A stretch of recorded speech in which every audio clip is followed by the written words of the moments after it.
தக்க தக்க தக்க தக்க தங்க வேட்டை அப்படின்னு சொல்லிட்டு நம்ம 90s கிட்ஸா இருந்தப்ப ஒரு தனியார் தொலைக்காட்சியில நிகழ்ச்சி வந்தது. எல்லா லேடிஸும் உட்காந்து பார்த்துட்டு இருப்பாங்க. இப்ப என்னன்னா கஜ கஜ கஜ கஞ்ச வேட்டை அப்படிங்கறத வந்து காவல்துறை பண்ணிட்டு இருக்காங்க. நிறைய அக்யூஸ்டுகள் உட்காந்து இதை பார்த்துக்கிட்டு இருக்காங்க. ஆமா, ஒரு சீரீஸ் மாதிரி பண்ணிட்டு இருக்காங்க. கஞ்சா வேட்டை 1.0, 2.0, இப்போ 3.0 வரையும் வந்திருக்காங்க. ஆமா, 3.0ல என்ன பண்ணாங்க அப்படிங்கறத நம்ம ஷோக்குள்ள போய் டீட்டெயிலா வந்து பேசிடலாம். Welcome to the imperfect show. நான் உங்கள் சகோதரன் சிவி சக்கரவர்த்தி. நான் வருண்.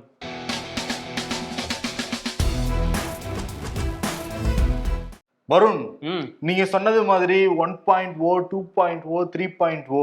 இப்ப 3.0ங்கிறது டிசம்பர் 12ஆம் தேதியிலிருந்து நடந்துகிட்டு தான் இருந்தது. ஏன்னா திமுக ஆட்சிக்கு வந்ததுக்கு பிறகு ஆபரேஷன் கஞ்சா அப்படின்னு வந்து பேரிட்டு கஞ்சா வியாபாரிகள் எல்லாத்தையுமே வந்து பிடிச்சிக்கிட்டு இருந்தாங்க. கஞ்சாவும் பறிமுதல் செய்யப்பட்டிருந்தது. இப்ப இந்த 3.0ல கடந்த 4-5 நாட்களாக நிறைய பேரை வந்து பிடிச்சிருக்காங்க. எவ்வளவு பேர்னா 403 பேரை வந்து கைது பண்ணிருக்காங்க. எவ்வளவு கிலோ கஞ்சா வந்து பறிமுதல் செய்யப்பட்டிருக்குன்னா 361 கிலோ கஞ்சா பறிமுதல் செய்யப்பட்டிருக்கு. இப்ப இதுல 1.0, 2.0, 3.0 இந்த மூணையும் சேர்த்தா எவ்வளவு கஞ்சா பறிமுதல் செய்யப்பட்டிருக்குன்னா தமிழ்நாட்டுல மட்டும் 25,000 கிலோ கஞ்சா பறிமுதல் செய்யப்பட்டிருக்கு. 25,000 கிலோ கஞ்சா பறிமுதல் செய்யப்பட்டிருக்கு. யோசிச்சு பாருங்க. இது எல்லாமே ஃபுல்லா எல்லா பக்கமும் வந்திருந்ததுன்னா யார் யாரு பழகிருப்பாங்க? இளைஞர்கள், மாணவர்கள், பள்ளி மாணவர்கள் எல்லாமே ரொம்ப எளிமையா கிடைக்குது இப்ப இந்த கஞ்சாங்கிறது. ஆமா, எல்லார் கையிலயும் எளிதா கிடைக்குதுன்னு தொடர்ச்சியா எதிர்கட்சிகள் சொல்லிட்டே இருந்தாங்க. இப்போ போன டிசம்பர்ல ஆரம்பிச்சாங்க இந்த ஆபரேஷன் கஞ்சாங்கிறது. இப்ப இந்த டிசம்பர் வந்திருக்கு. மொத்தமா இதுவரையும் ஒரு 40,000 பேரை கைது பண்ணிருக்குதா சொல்றாங்க. குட்காவும் சேர்த்து குட்கா கஞ்சா ரெண்டும் சேர்த்து 40,000 வியாபாரிகளை வந்து கைது பண்ணிருக்கோம் அப்படின்னு சொல்லியிருக்காங்க. ஆமா, எவ்வளவு குட்கா வந்து இந்த ஒரு வருடத்துல மட்டும் பறிமுதல் செஞ்சிருக்காங்கன்னா 521 டன் குட்கா வந்து பறிமுதல் செய்யப்பட்டிருக்கு. கிட்டத்தட்ட 38,000 வியாபாரிகள் கைது செய்யப்பட்டிருக்காங்க. குட்கா பாருங்க எப்படி வந்து விளையாடி இருக்குன்னு சொல்லிட்டு. மோஸ்ட்லி குட்காங்கிறது யாரையும் அதிகம் பயன்படுத்துறாங்கன்னா வட மாநிலத்தை சேர்ந்தவங்க நிறைய பயன்படுத்துறாங்க தகவலுமே இருக்கு அரசாங்கத்துக்கிட்ட. ஆமா, அப்படிதான் சொல்றாங்க. எளிதா பெட்டி கடைகள்ல வந்து அந்த குட்காங்கிறது கிடைச்சிட்டு இருக்கு அப்படின்னு சொல்றாங்க. இன்னும் நிறைய பேரை வந்து கைது நடவடிக்கை எடுக்கணும் அப்படிங்கிறது தான் இப்போ உள்ள விஷயம். ஏன்னா 4,000 வங்கி கணக்குல வந்து முடக்கப்பட்டிருக்கு. குட்கா இல்லாத தமிழகம், கஞ்சா இல்லாத தமிழகத்தை நிச்சயம் வந்து உருவாக்கணும். அதனால மட்டும்தான் எதிர்கால சமுதாயத்தை பாதுகாக்க நம்ம முடியும். ஏன்னா அவங்களுக்கு வந்து விவரம் தெரியாத வயசுல ஏதோ போய் டக்குன்னு அடிக்ட் ஆயிடுறாங்க. வாழ்க்கையே வந்து பாலா போயிடுது. இந்த கஞ்சா வியாபாரிகளை இன்னும் வந்து 4.0, 5.0, 6.0 ஏதாவது பண்ணி கஞ்சா டோட்டலா வந்து ஒழிச்சிருங்க. ஆமா, இன்னும் ஆயிரக்கணக்கான வியாபாரிகள் வெளியே இருக்கதா சொல்றாங்க. அவங்களையும் சீக்கிரமா கைது பண்ணாதான் ஒட்டுமொத்தமா இதை முடக்க முடியும். உதயநிதி ஸ்டாலினை இளைஞரணி செயலராக்குனாங்க.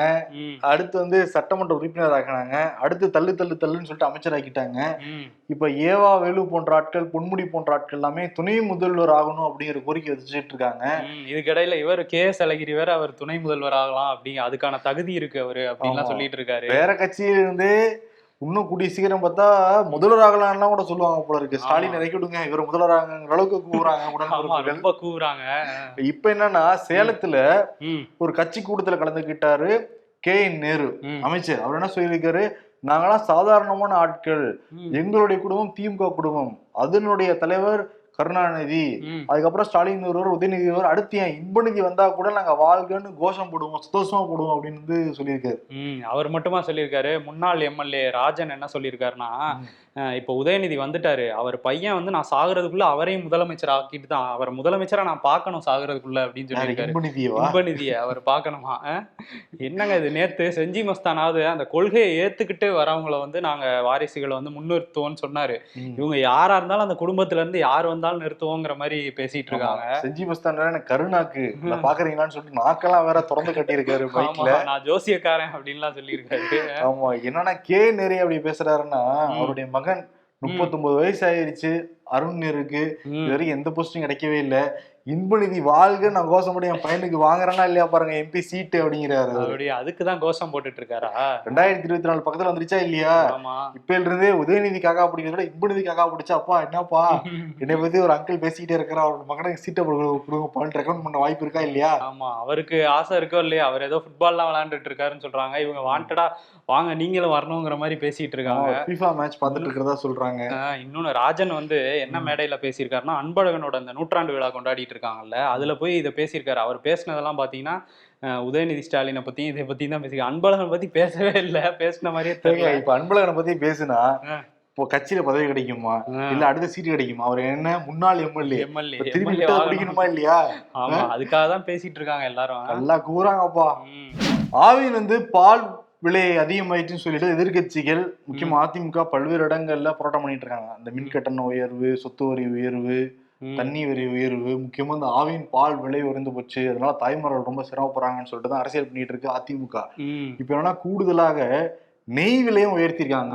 1 லிட்டருக்கு 50 ரூபா விலை ஏற்றி வச்சிருக்காங்க. வெண்ணெய் விலையும் ஏத்திருக்காங்க. அது வந்து கிலோவுக்கு 20 ரூபா ஏத்திருக்காங்க. எதிர்கட்சிகள்லாம் வந்து இதை கடுமையா இது பண்ணிட்டு இருக்காங்க. விலை ஏத்திட்டே போறீங்க ஆவின் பொருட்களை அப்படின்ட்டு. ஆனா எதிர்கட்சிகள் கொஞ்சம் வேகமா செயல்படணும். ஆவின் விலை அந்த 50 ரூபா ஏத்தி 3 நாட்கள் ஆச்சு. இப்பதான் வந்து அண்ணாமலை சீன் வந்திருக்காரு, அன்புமணி வந்திருக்காரு, எல்லாரும் வந்திருக்காங்க ஒவ்வொரு ஆளா. ஓகே, உடனே கொடுங்கப்பா ஏதாவது அறிக்கைகள். ஓகே, இன்னொன்னு என்னன்னா இந்த அரசின் நலத்திட்டங்கள், மானியங்கள், உதவிகள் எது வேணும்னாலுமே இனிமேட்டு ஆதார் எண் நிச்சயம் வந்து இணைக்கணும் அப்படிங்கிற மாதிரி சொல்லியிருக்காங்க. ஆதார் எண் கட்டாயங்கிறத தமிழக நிதித்துறை வந்து சொல்லியிருக்காங்க. இப்ப மாணவிகளுக்கு எல்லாமே மாதம் 1000 ரூபாய் உதவித்தொகை கொடுக்குறாங்கல்ல, அவங்களுக்கு எல்லாருக்குமே ஆதார் எண் கட்டாயத்தின் அடிப்படையில் தான் வந்து கொடுக்குறாங்க. அதே சமயத்துல அந்த மீனவர்களுடைய உதவித்தொகையுமே ஆதார் எண் கட்டாயமாக்கப்பட்டிருக்கு. நம்ம இனிமேட்டு உங்களுடைய அரசாங்கத்துல நீங்க என்ன சலுகை வேணும்னாலும் சரி, என்ன நலத்திட்டங்கள் வாங்கணும்னாலும் சரி, மானியம் வாங்கணும்னாலும் சரி, ஆதார் எண் நிச்சயம் தேவைங்கிறத தமிழக அரசு திட்டவட்டமும் அறிவிச்சிருக்காங்க. ஆனா வந்து மத்திய அரசு இந்த விஷயத்துக்கு வந்து நீங்க ஆதாரம் இணைக்க கட்டாயம் இல்லை அப்படின்னு சொல்லியிருக்காங்க. எந்த விஷயம்னா, அந்த வாக்காளர் அட்டையோட ஆதார் அட்டை இணைக்கணும்னு சொல்லி தேர்தல் ஆணையம் ஆகஸ்ட் மாசத்துல ஒரு வேலையை ஆரம்பிச்சாங்க. அது வந்து கட்டாயம் இல்லை, நீங்க இணைக்கலனாலும் உங்களோட பேரை வந்து நாங்க நீக்க மாட்டோம் அப்படின்னு சொல்லியிருக்காங்க. ஏன்னா அது ஓட்டு போட அப்புறம் ஓட்டு இருக்காது இல்ல, அதனால வந்து அதுக்கு மட்டும் விலக்கு கொடுத்துருக்காங்க போல, வாக்காளர் அட்டைக்கு மட்டும். கொல்கத்தால சர்வதேச திரைப்பட விழா தொடங்கி இருக்கு. அதை யார் தொடங்கி வச்சிருக்காங்கன்னா முதல்வர் மம்தா பானர்ஜி, அமிதாப் பச்சன் எல்லாருமே அந்த விழாவில இருந்து கலந்துக்கிட்டாங்க. இப்ப தமிழ்நாட்டிலயுமே தொடங்கிருன்னு வச்சுக்கோங்களேன், அடுத்த வாரம் வரைக்கும் நடக்க போகுது. சினிமா ஆர்வலர்கள் எல்லாருமே சத்தியம் தியேட்டர் போன்ற பல்வேறு தியேட்டர்ல வந்து முற்றுகிட்டு இருக்காங்க. நிறைய சிறப்பான படங்கள்லாம் வந்து திரையிடுறாங்க. அதெல்லாம் ஒரு பக்கம் இருக்கட்டும். அங்க அமிதாப் பச்சன் பேசுறப்ப கருத்து சுதந்திரம் கேள்வியாக்கப்படுகிறது அப்படிங்கிற மாதிரி ஒரு வாக்கியம் சொல்லிட்டாரு. உடனே திரிணாமுல் காங்கிரஸுக்கும் பிஜேபிக்கும் இதை வச்சு வாக்குவாதம் நடந்துகிட்டு இருக்கு ட்விட்டர் வலைதளத்துல. என்ன சொல்றாங்க பாத்தீங்களா, மம்தா வச்சுக்கிட்டு அங்கதான் அடக்குமுறை இருக்கு, மம்தா வைத்தே கேள்வி வைத்தார் பாத்தீங்களா இல்லையான்னு சொல்லிட்டு இங்க பிஜேபி சைடு அமிதாப் பச்சனை தூக்கி பிடிக்கிறாங்க. இவங்க என்ன சொல்றாங்க, திரிணாமுல் காங்கிரஸ் கட்சியை சேர்ந்தவங்க, ஏங்க அவங்கதான் உங்களேதான் கிண்டல் பண்றாங்க. ஆமா, நீங்க தான் படத்தை பேன் பண்ணிட்டு இருக்கீங்க, பத்திரிகையாளர்களை கைது பண்றீங்க, சாமானியர்கள் ஏதாவது பேசினா அவங்களையும் கைது பண்றீங்க, ஆமா உங்களதான் சொல்லியிருக்காருன்னு அவங்க சொல்றாங்க, உங்களேதான் திட்டிட்டு இருக்காங்கன்னு சொல்லிட்டு அமிதாப் பச்சன் தெளிவா தெரியுது மம்தா பானர்ஜி வச்சு விமர்சிப்பாரா. ஆமா, யார சொல்லியிருக்காருன்னு தெளிவா தெரியுது. அதுவும் அந்த பதான் பட சர்ச்சை தானே போயிட்டு இருந்துச்சு அந்த டைம்ல. அன்னைக்கு ஷாருக் கானும் அங்க ஒரு விஷயம் பேசியிருக்காரு, சமூக வலைதளங்கள்ல ரொம்ப பிற்போக்குத்தனமா பேசுறாங்க, என்னைய மாதிரி ஆட்களை வந்து அந்த நெகட்டிவிட்டி என்னைய தாக்காது, நான் எப்பவும் பாசிட்டிவா இருப்பேங்கிற மாதிரி அவர் பேசினதும் ஒரு சர்ச்சையா போயிட்டு இருக்கு, யார சொன்னாருங்கிறது. ஆமா, அதேதான். இதை வச்சு இப்ப சர்ச்சை கிளம்பி இருக்கு, கருத்து சுதந்திரம் இருக்கா இல்லையான்னு. ஆனா என்ன, நாடாளுமன்றத்துல கேள்வி எழுப்பப்பட்டிருக்கு, இந்த தேர்தலுக்கு முந்தைய கருத்து கணிப்பு, பிந்தைய கருத்து கணிப்பு ஏதாவது வெளியிட தடை விதிக்க போறீங்களா அப்படிங்கிற எதிர்கட்சிகள் கேள்வி கேட்டதுக்கு சட்டத்துறை அமைச்சர் கிரண் ரிஜிஜு என்ன சொல்லியிருக்காருன்னா, இல்ல அந்த மாதிரி ஒரு ஆலோசனையே இல்ல எங்க கிட்ட அப்படிங்கிற மாதிரி சொல்லியிருக்காரு. இவங்களே பாயிண்ட் கொடுத்துருவாங்க போல தெரியுது. இல்ல, அவங்க காங்கிரஸ்ல இருந்து சில பேர் என்ன சொல்றாங்கன்னா, இந்த மாதிரி கருத்து கணிப்பு வந்து சில கருத்து கணிப்புகள் பிஜேபிக்கு சாதகமா சொல்லிடுறாங்க, மக்களை முன்னாடியே மைண்ட் செட் பண்ணிடுறாங்க, இவ்வளவு தொகுதிகள் ஜெயிக்க போறாங்கன்ட்டு ஒரு நம்பரை சொல்றதுனால எல்லாரும் ஓ இவங்க தான் ஜெயிக்க போறாங்களோன்னு அவங்க அந்த கட்சிக்கே ஓட்டு போட வாய்ப்பு இருக்கு அப்படின்னு ஒரு கருத்து இருக்கு. சரி, இப்ப காங்கிரஸ் கட்சியை சொன்னாங்க, காங்கிரஸ் வேணாம் எங்களுக்கு சொல்லாதீங்க, நான் சொல்ல போறாங்க, சொல்ல மாட்டாங்க, கருத்து கணிப்புலயா ஜெயிச்சுக்கலாம்ல. முதல்ல கருத்து கணிப்புல நம்பிக்கை வைக்காம உங்க கொள்கை மேல மக்கள் நம்பிக்கை வர மாதிரி நடந்து கட்சிகள் எல்லாமே. நீங்க கருத்து கணிப்பு வெளியேறதுனாலதான் பொத்து போயிட்டு அவங்களை ஏத்துக்க முடியாதா இல்லையா? இன்னொரு சைடு பிஜேபி என்னன்னா, நம்ம இப்போதைக்கு தோக்க மாட்டோம் அப்படிங்கிறதுனால கருத்து கணிப்பு விட்டு வச்சிருக்காங்கன்னு நினைக்கிறேன். ஃபியூச்சர்ல கருத்து கணிப்பே நமக்கு வந்து நெகட்டிவா மாறுதுன்னா இன்னொன்னாலும் பண்ணலாம்ல, பண்ண வாய்ப்பு இருக்கு. ஆமா. ராகுல் காந்தியுடைய பாரத் ஜோடா யாத்திரை வெற்றிகரமாக 100வது நாள் நிறைவடைஞ்சிருக்கு. 150 நாள் நடைப்பயணம் மேற்கொள்ள போறதா சொன்னாரு. கன்னியாகுமரியிலிருந்து காஷ்மீர் வரைக்கும் வெற்றிகரமான 100வது நாள் காங்கிரஸ் கட்சிக்காரங்க சொல்றாங்க. நேற்று வந்து சிறப்புரையை ஆற்றியிருந்தார் ராகுல் காந்தி. முக்கியமா எல்லை பிரச்சனையை பத்தி வந்து பேசியிருந்தாரு. இந்திய அரசு நம்ம கிட்ட வந்து பல்வேறு விஷயங்களை மறைக்கிறாங்க, ஏன்னா டிசம்பர் 9ஆம் தேதி இந்திய ராணுவத்துக்கும் சீன ராணுவத்துக்கும் பிரச்சனை நடந்திருக்கு, அதை பத்தி பிஜேபி அரசு வாய் திறக்கவே இல்லை. நாடாளுமன்றத்தில் கேள்வி கேட்கும் பொழுதுதான் பாதுகாப்புத்துறை அமைச்சர் ராஜ்நாத் சிங் என்ன சொல்லியிருந்தாருன்னா, ஆமா பிரச்சனை நடந்தது, நம்ம இந்திய வீரர்கள் சீன வீரர்களை அடிச்சு விரட்டினாங்க அப்படிங்கிற மாதிரி தகவல்லாம் சொன்னாரு. இப்போ ராகுல் வந்து என்ன சொல்லியிருக்காருன்னா, சீனா வந்து நம்ம நிலங்களை கையகப்படுத்தி இருக்கு, நம்ம வீரர்களை அடிச்சு வந்து விரட்டியிருக்காங்க, இதை வந்து இந்திய அரசு தொடர்ந்து மறைச்சுக்கிட்டே இருக்கு, லடாக் பகுதியிலயும் அருணாச்சல பிரதேச பகுதியிலயும் அவங்க போருக்கு தயாராகிட்டு இருக்காங்க, இந்திய அரசு தூங்கிட்டு இருக்கு, சீக்கிரம் வந்து விழிச்சுவோங்க அப்படிங்கிற மாதிரி வந்து ராகுல் காந்தி இந்திய அரசு மீது, முக்கியமா பிஜேபி அரசு மீது குற்றச்சாட்டே வச்சிருக்காரு. ஆமா, ஒரு 2000 சதுர கிலோமீட்டர் வந்து அவங்க ஆக்கிரமிச்சிருக்காங்க சீன ராணுவம். இது வந்து ஆக்கிரமிப்பு மட்டும் இல்ல, அது ஒரு போருக்கான முன்னேற்பாடு அப்படிங்கிற மாதிரி அவர் சொல்லியிருக்காரு. ஆனா பிஜேபில இருந்து என்ன சொல்றாங்க அப்படின்னா, இவர் வந்து பயமுறுத்துறாரு, அப்படிலாம் ஒன்றும் இல்லைங்கிற மாதிரி அவங்க சொல்லிட்டு இருக்காங்க.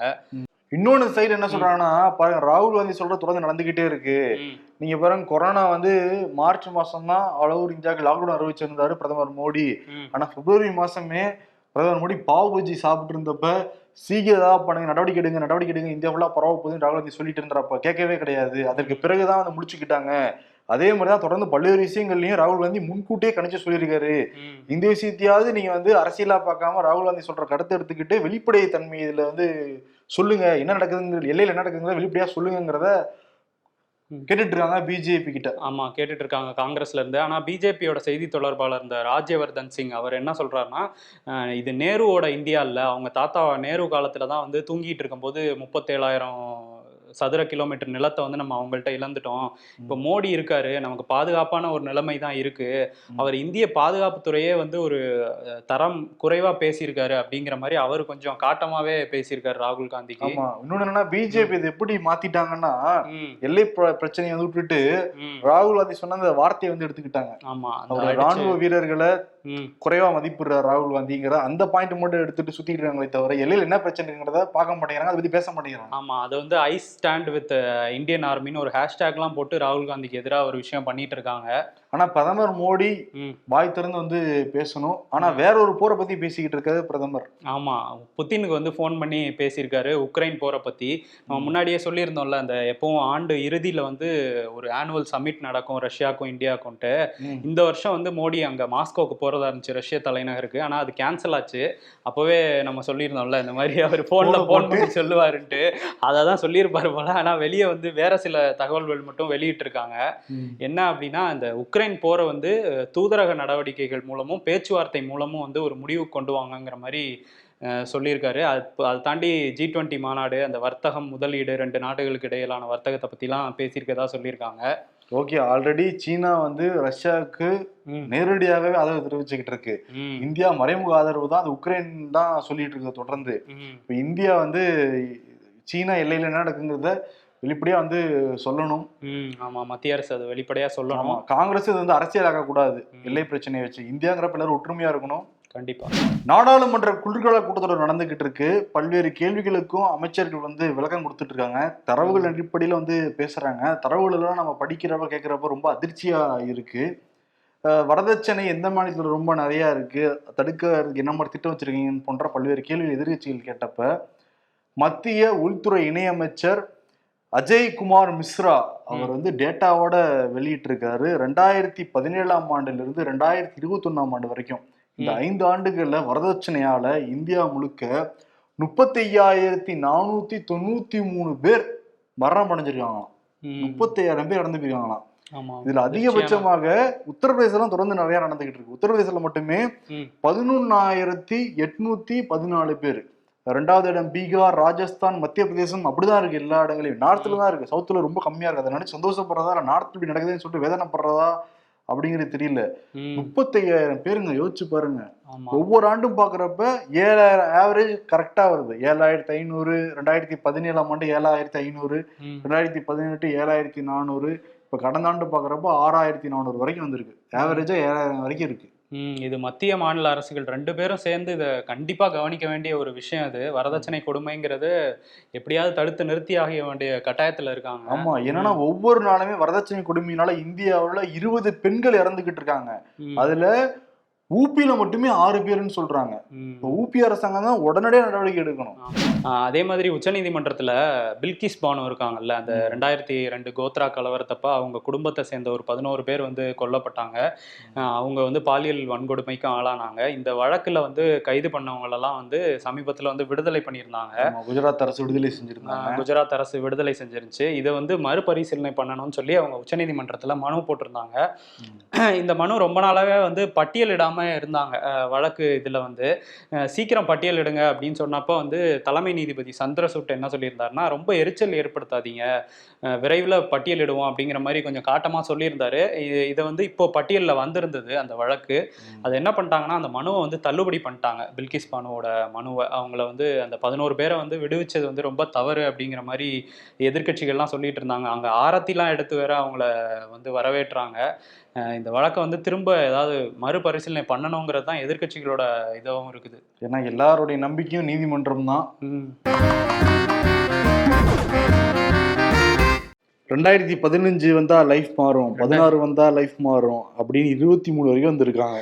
மாற வேண்டியது நான் இல்லடா நீடா அப்படின்னு இயர்ஸ் வந்து சொல்லுது. உதயநிதிக்கு துரை வைகோ வாழ்த்து. நீங்க இங்க எப்படியோ அங்க அவங்க. விடமாட்டேன், படம் ஹிட் ஆகுற வரைக்கும் அதே படத்தை ஒவ்வொரு பர்த்டேக்கும் திரும்ப திரும்ப ரிலீஸ் செய்வேன் அப்படிங்கிறது சொல்லியிருக்காங்க. உதயநிதியின் மகன் வந்தாலும் வாழ்க என்று சொல்வோம், அமைச்சர் KN நேரு. அடிமைத்தனத்துக்கு ஒரு அளவு இல்லையாப்பா. வருண், யாரு கொடுக்கலாம் இனி சாய்ஸ்? கஞ்சா வேட்டை ஒரு பக்கம் தமிழக காவல்துறை பண்ணிட்டு இருக்காங்க, இன்னொரு பக்கம் கூன்னு கூவிட்டு இருக்காங்க இன்பநிதி வரணும் அப்படின்ட்டு. ஆமா, அதான் நம்ம ஆல்ரெடி கொடுத்துருக்கோமே, வருத்தப்படாத சீனியர் சங்கம். ஆமா, நம்ம உதயநிதி கொடுத்தா அவங்க இன்பநிதி வரையும் போயிட்டாங்க. எங்களுக்கு வருத்தமே இல்லப்பா அப்படின்னு தான் சொல்லிட்டு இருக்காங்க. ஆமா, இதெல்லாம் தாண்டி முக்கியமான ஒரு விஷயம், அந்த எல்லை பிரச்சனை. ராகுல் வந்து பல்வேறு குற்றச்சாட்டுகள் வச்சிருக்காரு மோடி அரசாங்கத்தின் மேல. மோடி தான் பதில் சொல்லணும். ஆனா அவர் வந்து சிம்பிளா டேக் டைவர்சன் வேற ஏதாவது டைவர்சன் பண்ணி போயிருவாரு. அங்க வந்து புற நிப்பாட்டணும்னு சொல்லிட்டு புதின்ட்டு வந்து பேசிக்கிட்டு இருக்காரு. ஆமா, இங்க எல்லையில உள்ள பிரச்சனை பத்தி பேச மாட்டேங்கிறாரு. எப்படி டைவர்ட் பண்ண பாத்தீங்களா அப்படிங்கிற மாதிரி தானே இருக்கு. ஆமா, அதனால டேக் டைவர்சன் அப்படிங்கிற விருதே வந்து பிரதமர் மோடி வந்து கொடுத்துடலாம். டேக் டைவர்சனா, டைவர்ட் பண்ணாம கொஞ்சம் சொல்லுங்க எல்லார்கிட்டையும். ஆமா, வெளிப்படையா இருக்கணும் இந்த விஷயம். ஏன்னா சீனா அப்படி இருக்காது, எல்லாருக்குமே தெரியும்ல. சீனால அவங்களே ஒரு பத்திரிகை வச்சிருக்காங்க, அவங்க சொல்றது மட்டும்தான் வெளியே வரும். ஆனா இங்க அப்படி இல்ல. அதனால நீங்க மத்திய அரசு வந்து வெளிப்படையா வந்து சொல்லணும் இந்த விஷயத்துல. அதேதான் சிறப்பு. நாளை சந்திப்போம். நன்றி, வணக்கம். நன்றி. கமெண்ட்ஸ் எங்க பண்ண போறோம்? ஒரு இடம் இருக்கு. ஆமா, ஒரு இடம் இருக்கு, அங்க இருந்து பண்ணுவோம். Okay, thank you.